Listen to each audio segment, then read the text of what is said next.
Hi, good afternoon, everyone. Jessica Del Vecchio, City of Boca Raton here today. I am joined by John Talbert.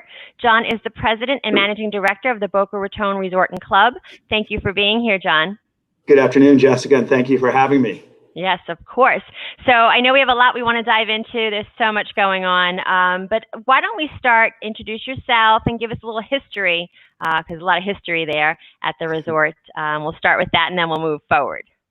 Well, it's amazing because the history of the Boca Raton Resort and Club goes hand in hand with the history of the city of Boca Raton. When we opened in February 6, 1926, there were 100 deeded homes in Boca Raton. Today, wow. We know the vibrancy of this market, both from a residential standpoint, but also from an economic and business standpoint and education and all those amazing business units that are in our city. So great time to be in Boca Raton, but the way the resort was founded by Addison Meisner, and everyone knows Henry Flagler brought the railroad. Meisner brought the Mediterranean Gothic Moorish architecture to Palm Beach and Boca Raton specifically, and he and his brother Wilson set out to build Meisner Land Development, which their goal in 1925 to open in 26 was the world's most luxurious playground. And I can tell you, as we approach our 100th anniversary of the resort, the 100th anniversary in 2025 for the city of Boca Raton, there has never been a more exciting future. As we look back 100 years, we're going to look forward to the next decade, and both Boca Raton as a city and the resort and club are well poised to not only control the narrative of the last 100 years, but really be the future of what luxury resorts and what was a destination resort now is one of the most exciting urban resorts in the world. Totally agree. Tell us, I think I read it's about 365 acres. Is that what it is? Ballpark? 365 acres, sits on a half mile of private beach, the intercoastal, Amazing. Lake Boca, probably the most underutilized part of this resort. And one of the most exciting things that's going to come forward with our new owners with MSD Capital is really unlocking the waterfront on the lakeside, right? We have this beautiful, from really the new park the city of Boca Raton's building at Camino or Palmetto and Intercoastal all the way down to the Camino Bridge, which just went through its transformation. And that whole 800 linear waterfront feet will be reopened and take advantage of those dramatic views on Lake Boca, half mile of private beach and 365 acres of luxurious playgrounds. So is that where the catamaran, is it Palm Breeze usually is, or are you talking, is that the area? I just want to try to get exactly where lay of the land. Just south of the tower, you have the original tower pool, but the interest in where the Great Hall is, the meeting space, right now on the Intercoastal, you have the back end of a loading dock. So if you're on the water, or you're looking over a loading dock, and that's all going to be beautiful pools. And the exciting part is that was Addison Meisner's original pool for the hotel. So putting the pools back in place and creating this amazing pool club on that area is just going to be terrific for the resort and for the community. Has the resort always been membership based? That goes back, the membership base goes back to the ownership group under Arvida. And when they were building a lot of the residential communities out west, they created a membership program that supported a lot of the kind of Western communities that were landlocked or country club communities. They wanted to provide a beach club. So they started a club back in the 70s, and then it's morphed into this amazing private resort. And as a guest in the hotel, you become a member in residence. And one of the most significant parts and a big emphasis on our future is really our community in our backyard, which are our club members. It's funny because my husband and I live in Boca West, and we've been here for 13 years, but before that, they were selling the houses with the club membership here, but also a club membership at the resort. And I thought it was such a great, we missed that opportunity. I mean, we didn't miss it, but that was no longer, that was for the newer residents, like you said, in the late 70s, early 80s. So I just think it's such a great, I don't know, posh kind of thing. I love it. We have a lot of things to talk about. I wanted to first go into the economics of things, pre-COVID. Let's kind of go back to where we can go into the COVID, and we want to certainly know what you're doing to get through that.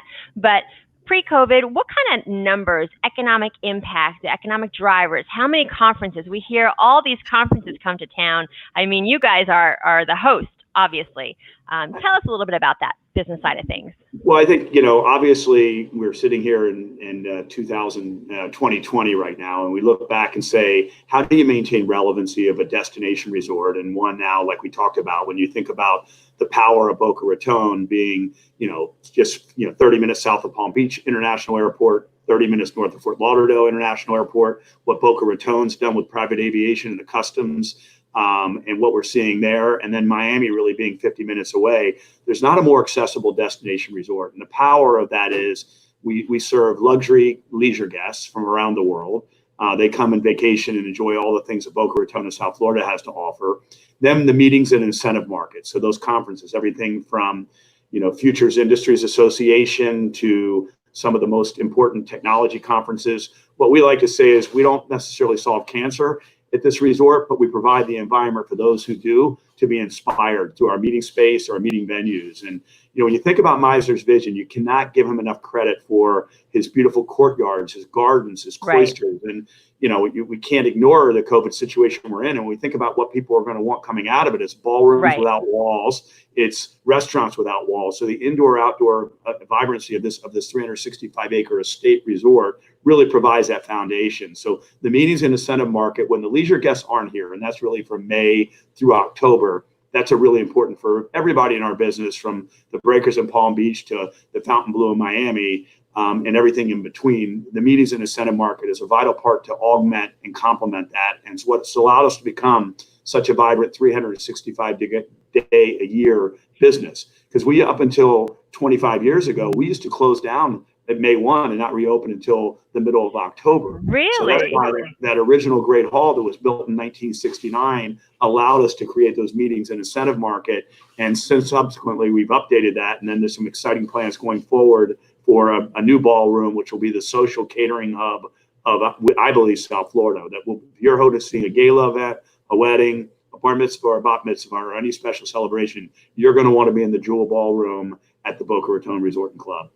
Wonderful. Prior to working at the city, I worked at a local hedge fund.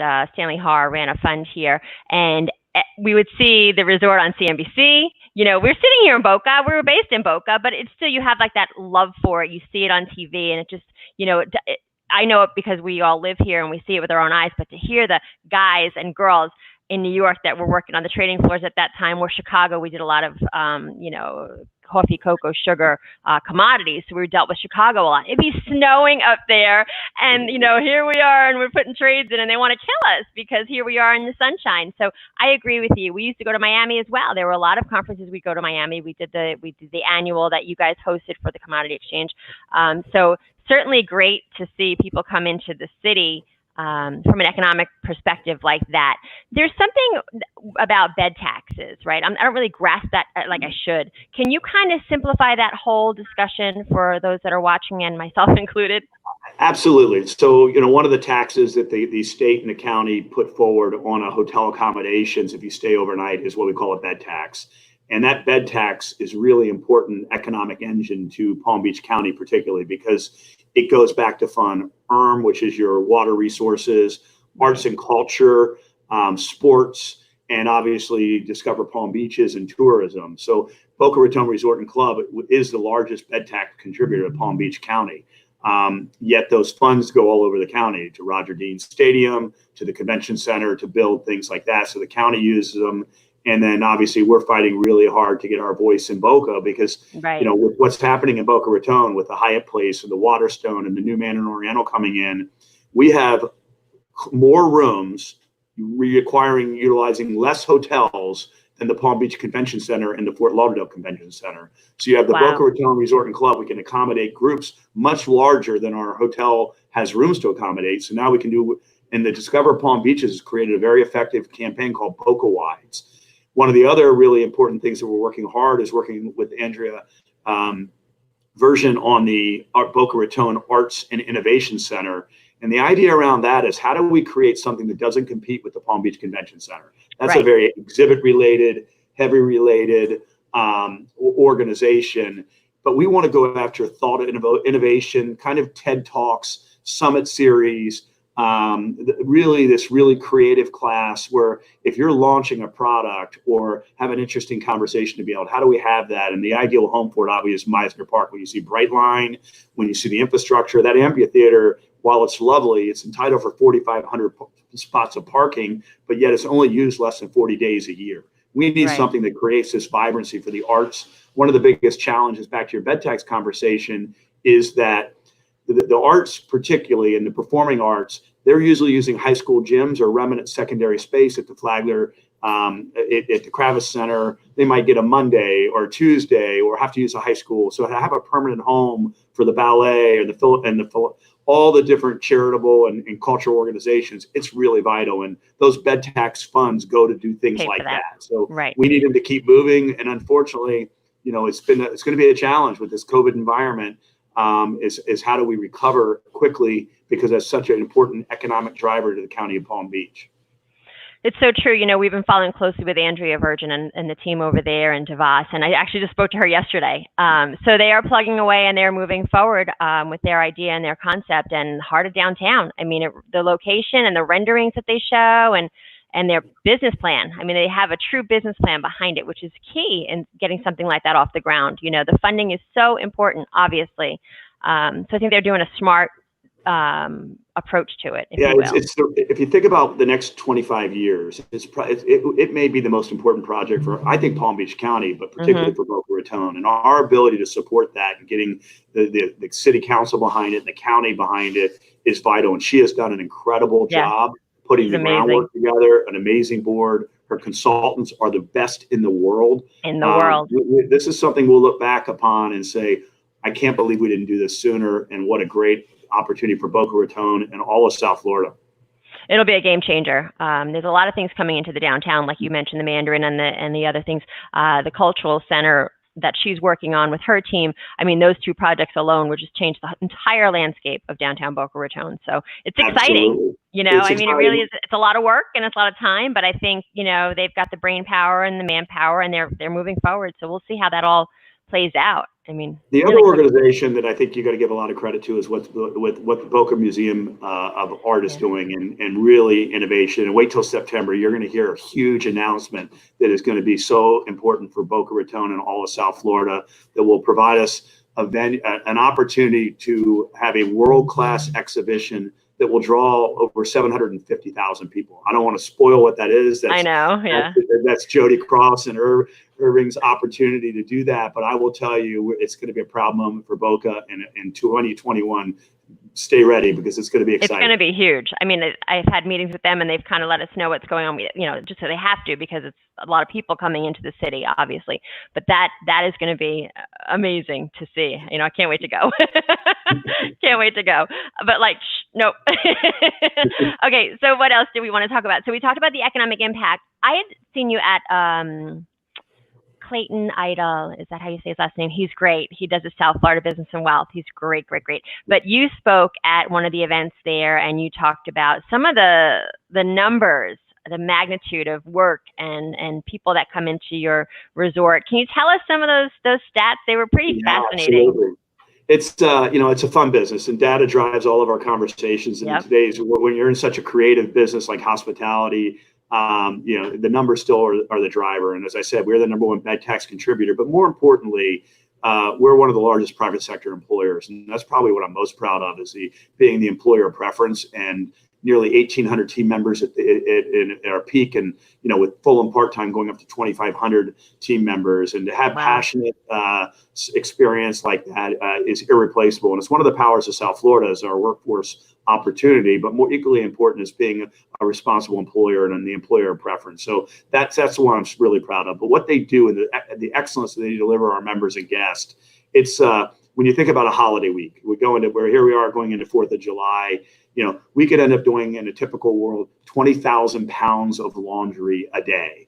A day. Over in and out with over 14,000 cars a day. Wow. 40,000 meals at certain times. When you think about our team members, 3 meals a day, you think about a hotel with 3 to 4 guests at 3,000 doing breakfast, lunch, and dinner, and luxuriating on the beach, or having a cocktail at Shaka. It's just a fascinating business especially when you think about the math behind it. Yeah, I love all those data points. I don't know, it's just because my inner nerd just loves those numbers, and those numbers have dollars behind them, and a lot of work. I understand, but that's the beauty of that business. When you think about 365 days a year, we have over 1 million interactions with people, and we call them moments of truth. Is whenever a team member interacts with a guest. But you think about the amount of times during your guest journey or member journey you're interacting. But we'll have over 1 million people stay and enjoy our resort on an annual basis between hotel guests and club members. Amazing, really amazing. So let's jump into the COVID. So that shifted everyone, especially hospitality and restaurant business, obviously on a dime. I mean, it literally changed overnight. You and I had a couple of discussions, obviously. But what happens when you say you have members there? How have things been the last 2, 3 months, whatever it's been now? Well, I'm really proud of the amazing job our team has done. And this is not an environment where you're going to win saying my room's cleaner than your room. We're talking about an industry that health and wellness Yeah. of our team members and our guests and clients have always been a top priority. But I will tell you, we went from having the best record year in 2019 in the history of the hotel, Wow. leading into January, February, March, which were absolutely record first quarter. And to be able to say that, 90 some odd years later is pretty impressive and speaks to not only the great resort, but also the vibrancy of South Florida, and particularly Boca Raton. But you went from 100 miles an hour to 0 overnight. And Overnight. this COVID situation, if you think about the hospitality business as a whole, it represents about 3% of the GDP. Yet when you think about the affected population during COVID between retail, restaurants, and hospitality, over 80% of those unemployed have come out of this industry or those sectors. So it is vital that we get back to the business of business. Right. We were fortunate because of both the governor, who deserves a lot of credit for his thoughtfulness and measuredness by not only saying, hey, we need to get open, but also allowing the cities and the counties to make those right decisions. So the Palm Beach County Authority and Verdina has done this county manager has done a really, really amazing job of saying, okay, how do we take this opportunity and be thoughtful? Because again, the data's got to drive the conversation. As you know, we've had some spikes here recently in Palm Beach County over the entire state. We're seeing it elsewhere. But the idea is these poor restaurateurs, most of them are independent businesses. Right. 9 out of 10 go out of business on a good year. Anyway, and of the 1%, literally less than 5% of those really make money in the restaurant business. Right. So we need to help these small independent businesses, entrepreneurs. We're fortunate that we have amazing owners and investors that are committed to this asset. And if anything, they're using this opportunity to accelerate the transformation, which is going to come and continue to allow this resort to be the best in class for private club and resort. But not everyone's going to do that. And I think in the next couple of months, the hospitality industry as a whole, we're going to see a lot of opportunity. You had record pricing room, when you sell a hotel, it's based on price per key, for example, and we had some record numbers. Like when you look at the Edition in Miami, sold for over $1.3 million a key. The one sold for $1.2 million a key. This resort sold for over, nearly $1 million a key. So then on top of that, having someone say, listen, you're used to doing hundreds of millions of dollars of revenue to zero and to losing X amount. It's hard. And as a business leader, as an entrepreneur at heart, as an entrepreneurial, I hate it. I want all my team members back to work, thriving and happy. I want to deliver extraordinary service to our members and guests, and not to be able to do that with certain aspects of our business. But the protocols have been put in place. And again, Hilton Waldorf with his clean room, clean stay program, the American Hotel Lodging Association, U.S. Travel, Forbes, everyone has come together. What I call is competitive collaboration. Nothing to do with pricing, but what are the best practices that we can ensure? So for me to have a conversation with Paul Leone on what are the best practices on cleanliness for the breakers, or what are you doing for your team members during this, and the health and wellness checks, those are important conversations we have as an industry, whether it be through our Chamber of Commerce or through the American Hotel Lodging or Florida, Visit Florida Restaurant Lodging Association. I could go on and on, but the sharing of the best practices and what's the new norm? I don't think we've found the new norm yet. I think it's an evolutionary business, and we're going to learn every single day. And unfortunately, you can't determine where you got COVID. And until we have a vaccine, I look at it as you have a third of the population that no matter what we do, the moment it's open, they're jumping back in, whether that be a restaurant or a bar. You have a third that's socially distancing. You have your quarantining, your social nests that you're comfortable with. And then you have a third that says, I'm going to wait till there's a vaccine. Right. And then I'll come back I'm not leaving. Yeah. I'm not leaving. There's all different sides of the spectrum with this. And I think it's a very personal decision. And I think it's okay. Like, I think it's okay if you stay home, or it's okay if you are feeling like you can quarantine. I love that. With your close family or friends that you think are safe. And I think it's such a personal decision. But like you said, who knows when it's going to be okay in someone's own mind to feel like we can go dine and sleep out. I have neighbors who go to Vail every summer. They went, they're going, they're doing their thing, because they feel safe enough to go. So I think everyone is different. You talked about the $1 million we call it per door, I guess, in residential, but per key, the sale of the resort recently to MSD. Can you tell us a little bit about that whole process? And then what the vision is? I know we've talked about some of the new visions. You talked about the waterway over by the Palm Breeze, but what's the overall vision? They purchased it. What are they looking to do? Well, I've had, being involved directly or indirectly with the resort since 1995, I've had the opportunity of working with multiple owners of this asset. And, it's arguably the most irreplaceable resort in the country and private club in the country when you think about what's happened to Boca Raton from a vibrancy, business standpoint, education, all the reasons we talked about. So I was really thrilled when MSD bought us capital. Their investment strategy, and I don't speak for MSD, but I will tell you, I toured multiple owners through that process, and this was the owner of preference and owner of choice. And I think our city, our members, our team members are going to look back of all the owners. We've had great ones: Wayne Huizenga, Blackstone, Arvida. This is an investor that has a long-term horizon, and they significantly invest in their assets to be the best in class and the best in business. And I expect nothing less here. I think their emphasis is not on residential condominiums, not on conversion. It's about, how do I have the most luxurious club and resort in the country? So that's restaurants re-envisioning. It's the new Jewel Ballroom that we've talked about. You're going to see some announcements, I think, in the next 30, 60 days about the biggest collection of dream team of consultants, from branding to restaurateurs to architects to designers, and some of the stuff you've been seeing going through the city process. But the real reveal needs to be theirs. They paid for the right to have that be their reveal. But I will tell you, the club members are going to be thrilled, and we will bookend this county with two of the best resorts in the world, between the Breakers of Palm Beach and the Boca Raton Resort and Club. I'm not talking about Florida. I'm not talking about the United States. I'm talking about the best resorts in the world. And between our members will be blown away, and our clientele will be blown away. And we'll be bringing so many new customers in. Again, this resort has had good owners, but each one is focused on individual parts of the resort. Blackstone redid the beach club. Right before Mr. Huizenga bought us, when we went public with Boca Resorts, Inc., we did the Miser Center and the spa and the yacht club. This owner is looking at the totality of this resort footprint, the 365 acres, and say, how do I touch everything that impacts our team members? Because one of the things here over the years is there have been so many pieces added on. But what happens is it requires a lot of workaround solutions. So one of the very first things that MSD said is, let's understand the team member experience, and how do we have that so we provide them the best work environment possible. And by enhancing those experiences and doing things for the team members, we're going to have better customer experiences and better member experiences. What I call it is return on guest enjoyment. How do you create, or member experience? How do you create a return on member experience? And you're going to see it elevated to such a high level. And I'm really proud of everything we've done in the past, but the future's even brighter.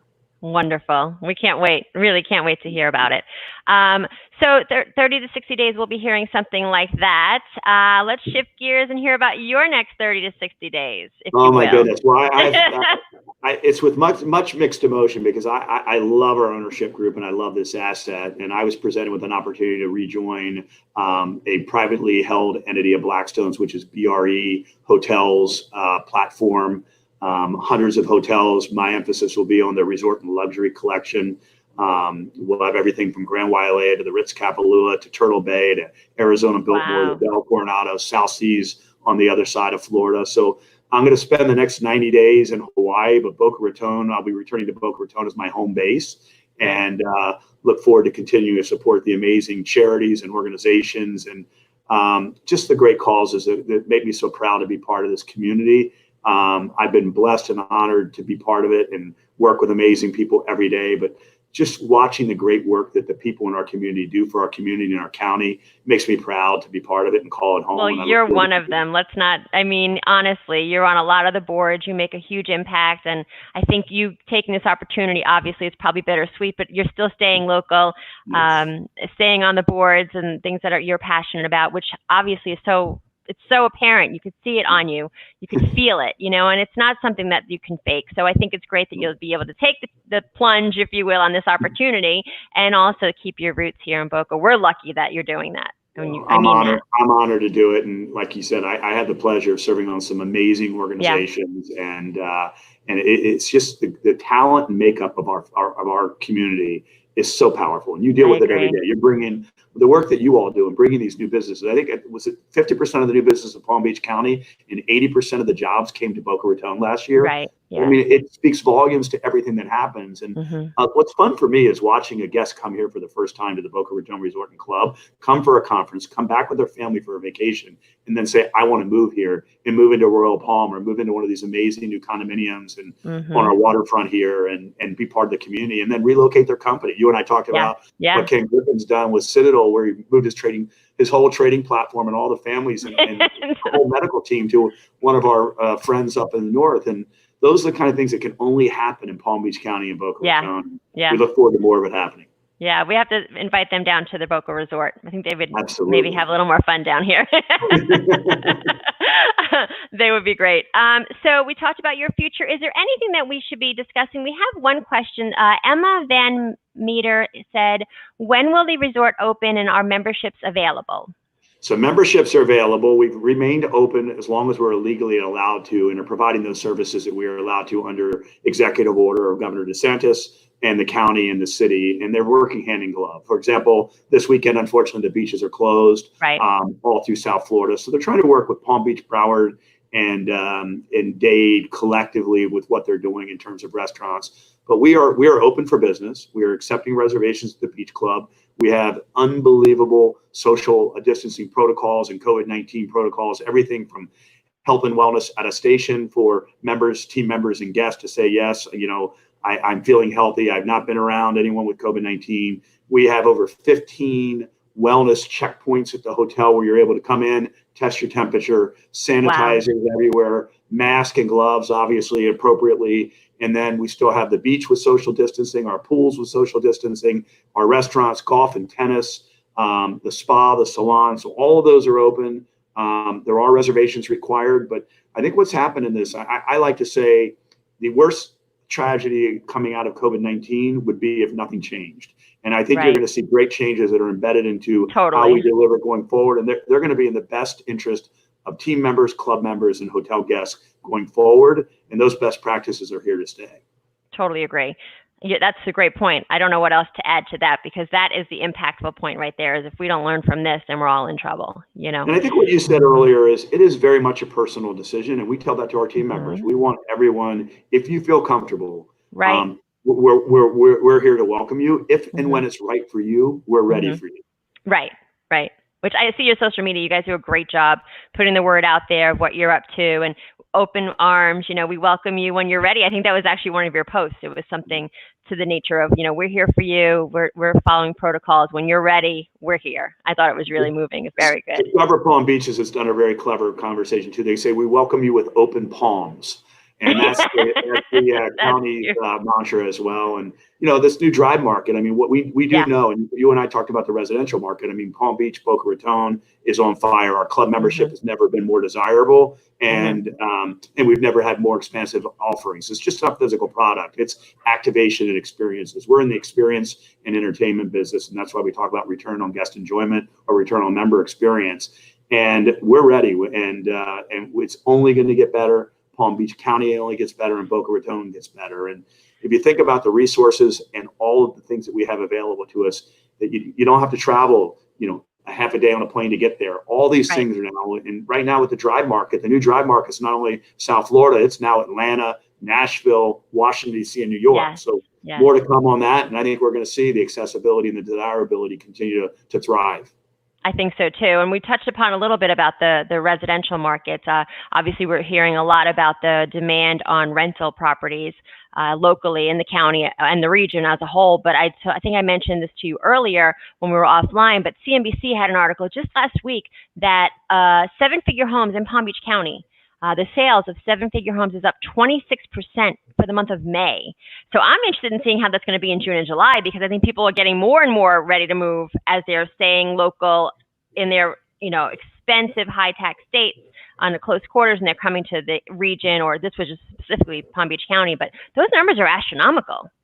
It's only going to continue to thrive. Yeah. And I think that we're seeing an acceleration of it. And then one thing we really haven't talked about, but we have the best private schools and best charter schools system. And when you think about where else can you go? You go to Miami. If you live in Miami, you kind of stay in Miami. If you live in Palm Beach, you kind of stay in Palm Beach. The beauty of Boca Raton is that we can still go have dinner at Bouchon or San Ambrose in Palm Beach, or go down to Miami and go to Thomas Keller's new restaurant, or stay here and have every conceivable amenity and experience you want. But when you think about the accessibility from air to all the amenities around us to what we have here at the resort, from beach and lake and golf and tennis and spa, the desirability is just going to continue to be here. And as I mentioned, we've sold more club memberships in the month of May and June than we have in the history of the hotel. And I'd like to say it's because of all the new brilliant experiences and what people know MSD is going to deliver to the resort. But it's also just really a product of people wanting to get out of New York City, wanting to get out of Connecticut, wanting to get out of New Jersey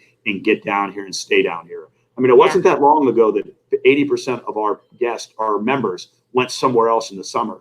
I think now it's 80% are here year round. And you think of Pinecrest, St. Andrews, American Heritage, all these great, North Broward, Boca Raton, charter schools, Spanish River. If you have kids and you've been if you've been quarantining in any of those places, and you say, wait a minute, I'm reevaluating life decisions.